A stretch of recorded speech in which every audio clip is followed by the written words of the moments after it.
الحمد لله نحمده ونستعينه ونستغفره ونؤمن به ونتوكل عليه ونعوذ بالله من شرور أنفسنا ومن سيئات أعمالنا من يهدي الله فهو المهتد ومن يضلل فلن تجد له وليا مرشدا ونصلي ونسلم على محمد أما بعد أعوذ بالله من الشيطان الرجيم بسم الله الرحمن الرحيم يا أيها الذين آمنوا اتقوا الله حق تقاته ولا تموتن إلا وأنتم مسلمون قال تعالى يا أيها الناس إنا خلقناكم من ذكر وأنثى وجعلناكم شعوبا وقبائل لتعارفوا إن أكرمكم عند الله أتقاكم فقال النبي صلى الله عليه وسلم خير الناس من ينفع الناس أو كما قال عليه الصلاة والسلام رب اشرح لي صدري ويسر لي أمري واحلل عقدة من لساني يفقهوا قولي اللهم انفعنا بما علمتنا وعلمنا ما ينفعنا سبحانك لا علم لنا إلا ما علمتنا إنك أنت العليم الحكيم. السلام عليكم ورحمة الله وبركاته. Alhamdulillah, mina kära bröder och systrar, vi tackar Allah subhanahu wa ta'ala för ännu en gång som Allah gav oss denna möjlighet att vi samlas här för Allahs skull. Alhamdulillah, my respected brothers and elders, we thank Allah subhanahu wa ta'ala for this great opportunity Allah has given us. This, my brothers and sisters, this is Allah subhanahu wa ta'ala's will that we are here to please Allah subhanahu wa ta'ala. अल्हम्दुलिल्लाह मेरे भाइयों और बहनों, अल्लाह का शुक्र अदा करते कि अल्लाह सुब्हानहू व तआला ने हमें अपने फरमाने की तौफीक अता फरमाई, हमें अपनी इबादत के लिए चुना. ये महज अल्लाह का फजल है. Alhamdulillah, now we are in month of Sha'ban. We are very close to Ramadan. And so in few weeks time, Ramadan will come. But there is no guarantee that we will be there. But Ramadan will come, inshallah, if Qiyamah or Day of Judgment doesn't come before, which Allah knows best. So,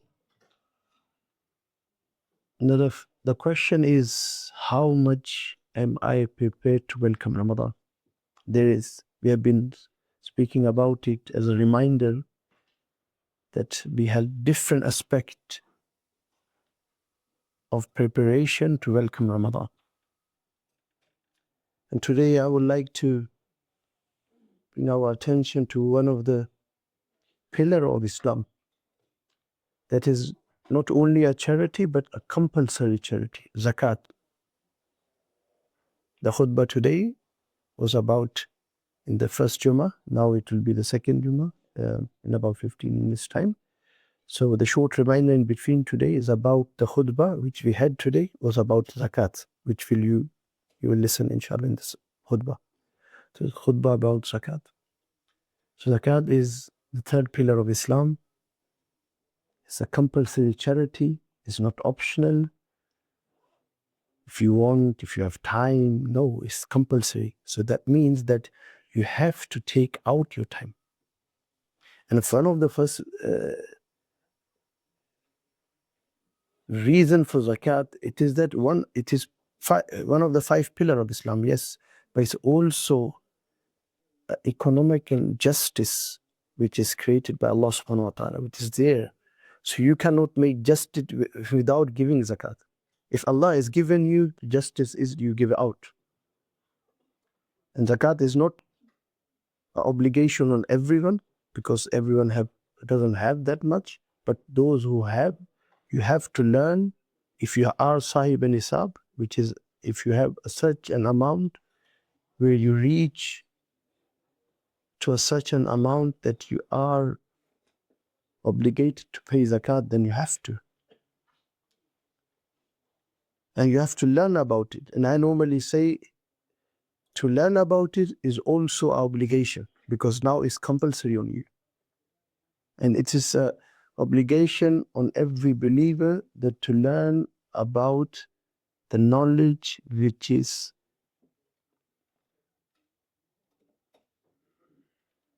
duty on us. Like when Salah is fard, you have to learn about Salah. When you are on traveling, you have to learn how to travel. When you are a father, you have to learn how to be a father. When you are a mother, you have to learn how to be a mother. So when once Zakat is compulsory on us, we have to learn about zakat as well. How much to give, whom to give, when to give, how to give, everything have to be learned. And this is not something that, okay, I don't have time, I have an excuse, I can explain. No, it's your duty. We fulfill other duties, which are social duties or legal duties or etc. Because we understand the result of that. If we fulfill our duties or if we miss to fulfill our duties, then we know the result. Same way, if we fail here, to end up, which everyone will come to that point, that we will end up in front of Allah subhanahu wa ta'ala on day of judgment. And may Allah save us. If we have not fulfilled this duty, the punishment is severe. Because this is a duty Allah is, like salah, like fasting, which is coming inshallah in the month of Ramadan. We know, we understand the compulsory duty you have to fast, to pray, Hajj. But today, about zakat, important zakat, we have to take it serious. So zakat is something we have to take it serious. We have to pay. It's our duty. So 2-3 things in a short reminder. One is to learn about the matters of zakat, this is a just short reminder. As I say, this is not a lesson or this is not a lecture. It's a pillar of Islam, and we have to learn. We have to take out time and sit with someone to understand the purpose of zakat, yes, but also importance of zakat, but also how to fulfill this duty, and when, and how much, and to whom. Everything have to be learned. And the result is Allah is saying, مَثَلُ الَّذِينَ يُنْفِقُونَ أَمْوَالَهُمْ فِي سَبِيلِ اللَّهِ كَمَثَلِ حَبَّةٍ. So sometimes you think this is a burden, then Allah is giving us answer. To spend in the path of Allah, it could be in any mean, sadaqah, which is not compulsory sadaqah, optional sadaqah, or this compulsory sadaqah charity, which is the zakat. In any sense you spend in the path of Allah, it is like a seed compared to what Allah has given you. Like 2.5% from yearly saving, not from your own needs, from yearly saving, 2.5% is like a seed. Like once you eat an apple, what you do with the seeds? Either you throw them away or you put them back so they grow again. So now the ball is in our court.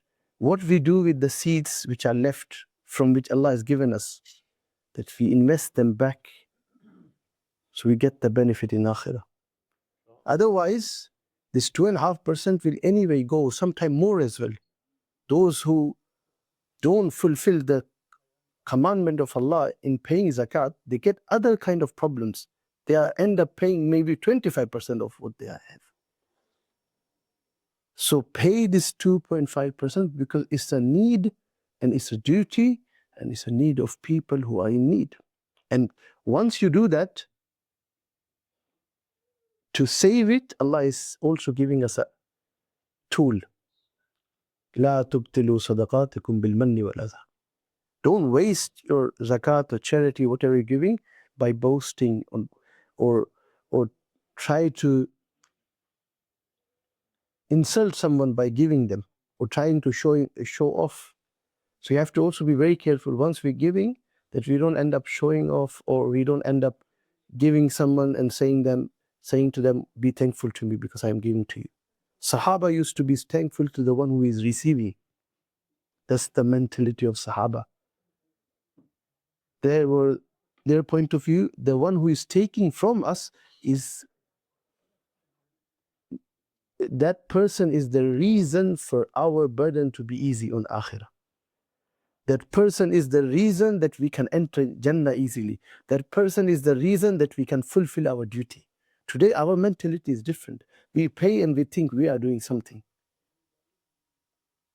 Actually, the person who is receiving, that person is the reason that Allah is making way to Jannah easy for us. And the meaning of zakat, one of the meaning is to purify. And scholars have said it's a purification in two ways. One is the purification of your wealth, and the other purification is your soul. You are purifying your soul so it doesn't get attached to the dunya. You're giving back which is not yours actually. Zakat is not yours. Like, the ones who have company in Sweden, you pay moms, right? From the time you take, that that's not yours. So once you're giving back, that it's not yours. So you don't say, I'm paying tax. Moms is something different. You don't even count that's yours. So zakat is the same way, with more benefits, because it's giving you benefit in hereafter, not only here. Because it's from beginning, it's not ours. This 2.5% which is extra, it's not from beginning ours. So we are not doing any favor to anyone apart from us ourselves. Så dagens påminnelse är om zakat. Vi har fått olika påminnelser under de här veckorna för att förbereda för Ramadan. En av de här påminnelserna är också att ge från det Allah har gett oss. Och en av de delarna är inte bara den här frivilliga välgörenhet, men den obligatoriska välgörenhet. Det är zakat. Och vad är zakat egentligen? Det är att det som Allah har gett oss, om vi vill att det ska vara rent, rengöringsprocessen är att vi ger bort. Så den gör det resten som är kvar. Resterande belopp blir ren genom att vi ger bort. Och den rengör också vår egen själ från att bli förfångad i det som är runt kring oss, det världsliga, det materiella. Att vi från början vet, det som jag gav ett exempel, att det är som moms, du vet när du tar emot som har näringsliv, du får in moms från någon, du vet redan från början, det är inte mitt. När det kommer tid jag ska betala, jag håller bara den här beloppet för att jag ska betala ut. För det är inte mitt. Så när du betalar, du vet redan, det jag tog emot, det var inte mitt från början. Samma sak, zakat, 2,5%, det är ingen tjänst vi gör till någon. För från början, det var inte ditt. Du ska ge, men när du ger, du har två fördelar. Ena, att du rengör det resterande som du har kvar, och också din själ, för att den ska inte fastna där. Men också att Allah säger det vi ger tillbaka till Allah, det är som habba, som en frö. När du njuter av frukt, vad gör du med frön? Antingen kastar du bort dem eller du odlar tillbaka. Så här är det att odla tillbaka och vinna tillbaka från det lilla som vi har kvar. Så zakat är viktigt, och det är viktigt att lära oss om zakat också. Och som det är viktigt och obligatoriskt att ge zakat, det är också obligatoriskt att lära oss. Du vet, vi kan inte be utan att lära oss att be. Samma sak, vi kan inte betala zakat på rätt sätt. Det kan inte vara att och jag betalar, Allah är den som accepterar. Nej, när jag lär mig hur jag ska betala skatt, när jag lär mig hur jag ska driva en verksamhet, jag lär mig allt annat i det världsliga, det materiella, jag måste också lära mig om zakat. Jag kan inte bara tänka att jag ska betala hur som helst utan att tänka att det är en skyldighet. Det är en skyldighet, och den tiden vi lägger på för att lära oss om zakat, vi kommer få belöning för det också, inshallah. Så lägg tid på för att lära, för det är en rättighet som andra har och det är en skyldighet som vi har. Folk måste få den rätta, och om vi ska vara rättvisa, då måste vi också vara rättvisa genom att lära oss, så att vi inte missar något. Varenda en krona som vi ansvarar att betala ut, vi är skyldiga att göra det också. Då måste vi lära oss om det. Så ta den här tiden, lär om zakat. För när man är sahib nisab, då är man skyldig att betala. Alla är inte skyldiga, men den som når en viss summa, en viss belopp, då måste man betala. Då är det viktigt att sitta med någon. Jag brukar säga det här, de här korta påminnelserna, det är mer som en påminnelse, inte en föreläsning och lektion. Så man måste ta ut tid. De här påminnelserna är mer för att uppmärksamma att de här ämnena är viktiga, de här områdena är viktiga inom islam. Vi måste själv ta tid och lära oss, inshallah. Zakat är en av pelarna som vi lär oss om salah, om fastan, om hajj och så vidare. Vi måste också lära om zakat. آج کا خلاصہ آج کے یاد دہانی کا زکوٰۃ کے بارے میں. جیسے اللہ نے ہمیں پہ نماز فرض کی ہے، روزہ فرض کیا ہے، حج فرض کیا ہے، اسی طرح زکوٰۃ بھی فرض کی ہے. تو جن کو اللہ نے اتنا دیا ہے، جو صاحب نصاب ہے، ان پہ زکوٰۃ خالی دینا فرض نہیں ہے، سیکھنا بھی فرض ہے. جیسے نماز کو سیکھنا فرض ہے نا، کیونکہ نماز نہیں سیکھیں گے تو پڑھے بھی صحیح نہیں سیکھ پڑیں گے. اسی طرح زکوٰۃ کو سیکھنا بھی فرض ہے، اور جو زکوٰۃ کو سیکھنے میں ہم وقت لگائیں گے انشاءاللہ اس پہ بھی اللہ ہمیں ثواب دیں گے. سیکھنے پہ بھی، اور ہر دفعہ دیکھو ویسے پیسے گننے پہ ثواب نہیں ملتا. ہم پیسے اپنے بیٹھ کے گن رہے اس پہ ثواب نہیں ہے، لیکن جب ہمارے صاحب نصاب ہو گئے، روزہ ہر سال جب ہم زکوٰۃ نکالیں گے، اس کو بیٹھ کے جب گنیں گے اس پر بھی ثواب ملے گا.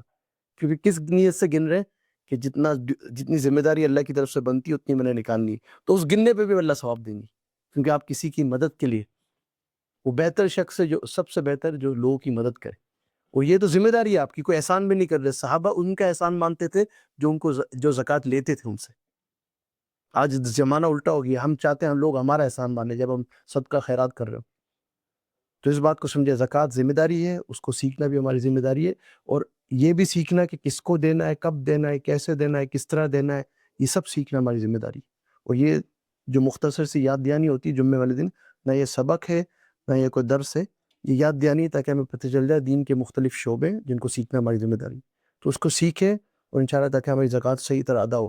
آخر میں بات یہ ہے کہ دیکھیں اللہ سبحانہ وتعالیٰ کیا فرمانے زکوٰۃ کے بارے میں یا کوئی بھی خیرات کے بارے میں. اللہ کے راستے میں جو ہم دیتے ہیں، چاہے وہ صدقہ خیرات زکوٰۃ ہو، اس کی مثال ان بیج کی جیسی ہے. جیسے ہم پھل نہیں کھاتے، مثل الذین ينفقون اموالهم فی سبیل اللہ کمثل حبہ، کہ جو لوگ اللہ کے راستے میں خرچ کرتے ہیں، جو اللہ کے راستے میں دیتے ہیں، ان کی مثال ایسی جیسے کوئی دانے دے رہے ہو. کہ جو اللہ نے آپ کو دیا ہے اس کے مقابلے میں جو آپ آگے دے رہے ہیں وہ کچھ بھی نہیں ہے. ہم پھل کھاتے ہیں، کیا دانوں کا کیا کرتے ہیں؟ دو آپشن ہوتے ہیں ہمارے پاس، دو راستے ہوتے ہیں، یا تو ان کو پھینک دیتے ہیں یا پھر ان کو واپس اگا دیتے ہیں. عقل مند کون ہے؟ جو اگا کے فائدہ لے لے. تو ہمارے کو اللہ ادھر آپشن دے رہے ہیں کہ وہ جو آپ، کیونکہ وہ جو آپ بچا رہے ہیں نا، زکوٰۃ نہیں دے رہے، وہ کہیں نہ کہیں تو پھر بھی لگے گا.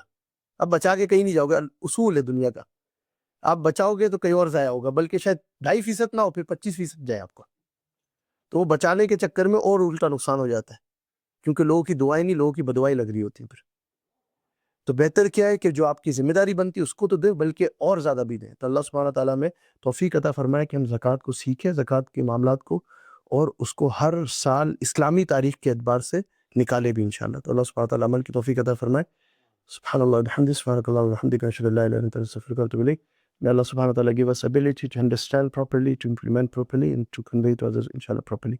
Allah subhanahu wa ta'ala ge oss förståelse att vi kan förstå på rätt sätt, tillämpa på rätt sätt och förmedla på rätt sätt inshallah.